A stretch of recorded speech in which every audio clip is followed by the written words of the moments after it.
Hey everybody, at the movies with film. Nice to be with you. Got a really interesting film for you tonight. 27th Day, 1957. Don't want to start throwing too many numbers at you, get you confused, but 1957, the 27th Day came out. This is a science fiction film.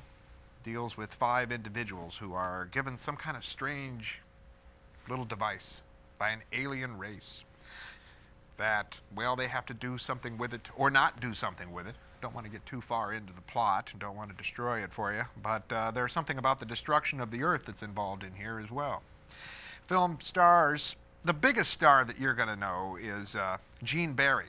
If you remember the War of the Worlds, that's one of his more famous science fiction films, Gene Barry. He made a few westerns as well, for instance with Sam Fuller.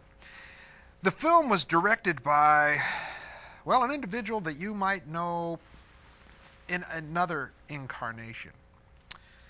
He was the main director of the Bewitched television show. Likewise, he is the father of the Beach Party movie. All of those Beach Party movies, I love those Beach Party movies.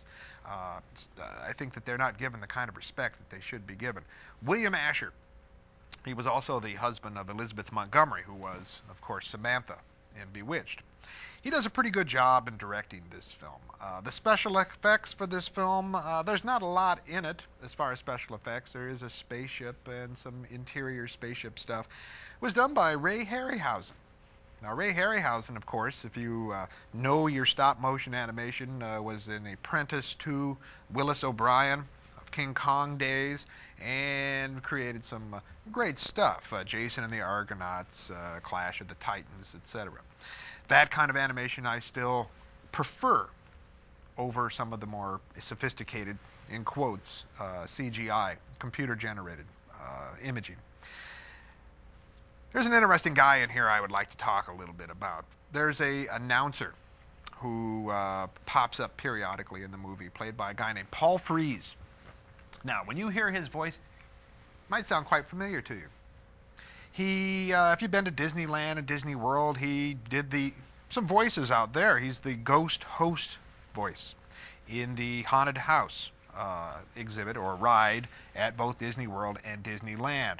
Likewise, if he sounds a bit like Orson Welles, well, he was a good impersonator of Orson Welles. Matter of fact, did a one-man stand-up show where he was Orson Welles. He was the original voice also of the Pillsbury Doughboy, believe it or not, and the voice, uncredited, of the computer in the Forbin Project, Colossus, the Forbin Project. The film here really smacks of 1957. Really has that Cold War edge, that feel of the Iron Curtain and the evils of communism, both of the red variety in China and of the red variety in the Soviet Union. And this film really deals with that in a very interesting way, kind of pitting these individuals who come from different countries who are given this device that, well, they hold the balance of the future of the world in their hands. I think you're going to enjoy the 27th Day. I remember seeing it a long time ago, and I really wasn't that impressed with it. But I watched it again just recently, and I had a good time with it.